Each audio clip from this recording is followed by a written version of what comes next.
Hello everyone, welcome to the 7th episode of the Urban Pixel Minecraft exhibit. This one's going to be a short one because it's mostly exterior based, and the interiors on these buildings still need a lot more work, and we'll notice that trend as we get closer into downtown. Most of the buildings are lacking interiors, which I will design shortly. And so let's start off with this little office here. It's a little orthopedic office, and so this design is very simple.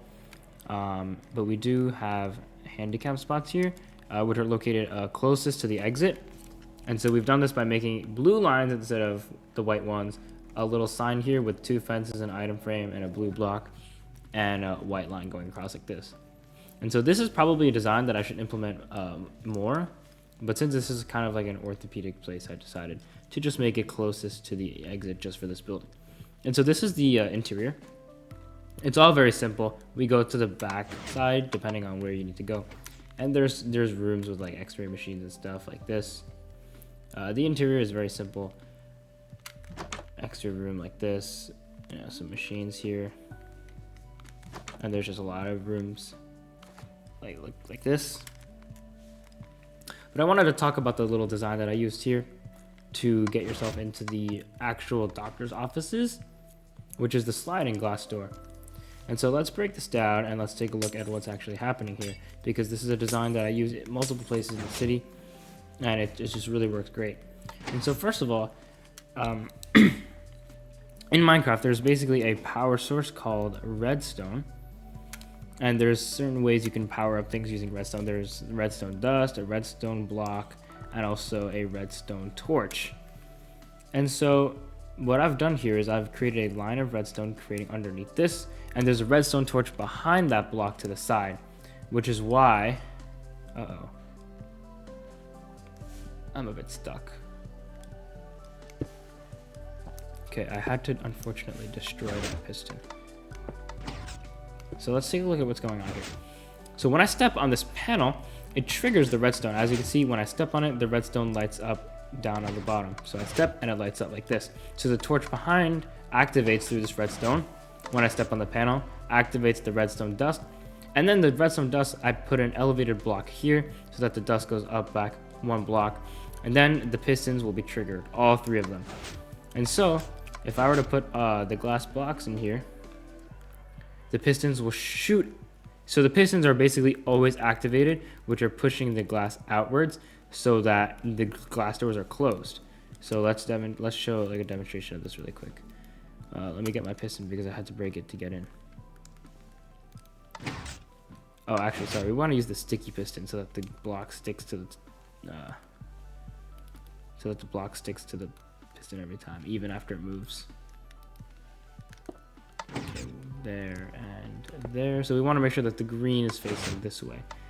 Okay, so now you'll see, if you look closely, that this piston is always pushed out like this. So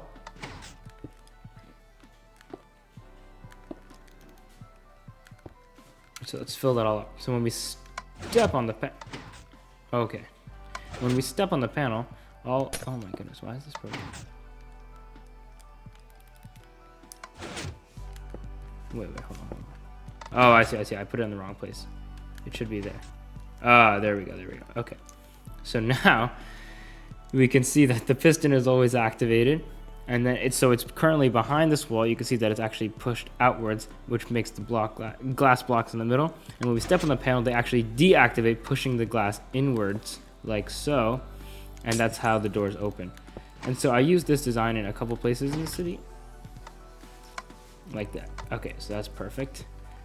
And then it's very simple. We have here too, and then we have like overhanging exit signs like this. So yeah, this building is very simple design. Okay, next we have the mall, which is a very large building, mostly made out of quartz and a lot of glass. And so it's a pretty nice building, large parking lot, and it has this nice overhead glass design. And so first, let's talk about the sign that we made for here. I made a simple logo for the mall. It features like a modern look because of its gray and pink counter color, with this iron block standing, and then this light on top to keep it illuminated even at the nighttime. We have another little stone model of the logo here, and And we have some water decorations here, like a fountain outside, outside of the mall. And once again, once we approach the mall, we can see once again the logo is like this. And a large glass entrance. I used white glass to match the fitting of this quartz thing here. And this design is very simple. However, I do have these certain details that make it look kind of more like a mall, which is like there's lots of glass here, this little protrusion with quartz, this straight line with this little arch in the center, and this arch continues on when you go inside. And so even at night, it stays bright because of these glass like skylight things that I've used in alternating of 5 blocks each like this. And so that follows the pattern, keeping the lighting even throughout the entire section of the mall. So as we could see, around the parking lot are a bunch of stores that I've created. So we just have like these buildings here located all around. And of course, connected to the mall, we have multiple stores as well, which most of them don't have interiors yet. However, I want this one and this one both to be restaurants because I feel that restaurants and malls go well together. Okay, let's go a quick interior mall check. There's not much to see here because most of the stores aren't complete, but there's a couple things to talk about, so let's get into it first. We have a car display in the center of the mall. It's supposed to be a sports car with this kind of sleek low thing and the small glass in the front. But yeah, because most malls do have a car in the middle, so that's interesting. This is an Apple store, and you could tell by the green wall and this like Apple logo. And of course, it doesn't look like the real Apple logo, but it's kind of a play on words. So I just put an apple on the item frame to make it look like that. The real Apple logo is located on the wall, back wall right here. And so a little detail that I've added is in order to make it look like there are iPhones on the counter, I've placed an item frame. And once again, I've used a loom to create hold on. So we have a loom here, and we have the black banner here. And so when I place the loom, I use the black banner, paste it into the loom, and then I use this pattern right here, which is the border pattern, and then I put a blue inside. So it looks like an iPhone. And when I paste it onto the item frame, it looks like there are iPhones on display. And so that's a little detail that you can use in your cities if you ever have a store that sells any kind of device or phone or anything like that. And for a clothing display, I've basically used an armor stand to make a mannequin, and I would put clothes on the armor stand with like a head or something, just to kind of show like a model of a person in different clothes, what they would look like on the person, like this. Definitely doesn't look the best, but it was definitely a unique way for me to kind of show off how this store was a clothing store and how I could make it look like it was selling clothes like this. So an armor stand was quite useful in this case. The rest of the stores are just pretty basic. There's a cake shop, carpets, there's a florist, a little water decoration with some coral fish here, bookstores, jewelry stores, and this store is empty and this store is empty. And so we have two menu. Okay, yeah, so I do want these to be restaurants. I'm thinking about how to design them. However, like the walls and all this interior design has been complete. I just need to put the tables, chairs, and the kitchen in. As you can see, the patterns on the walls have already been made and everything like that, and the floors and everything. So this is very near complete. And of course, we have this large glass section here to get to the other side of the mall. And once again, we just have an empty bowling alley here.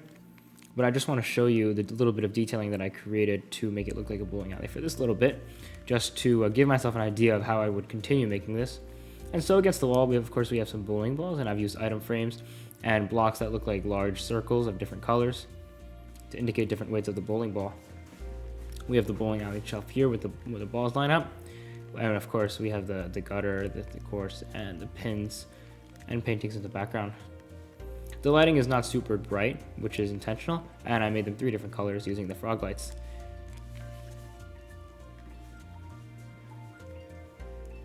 Okay.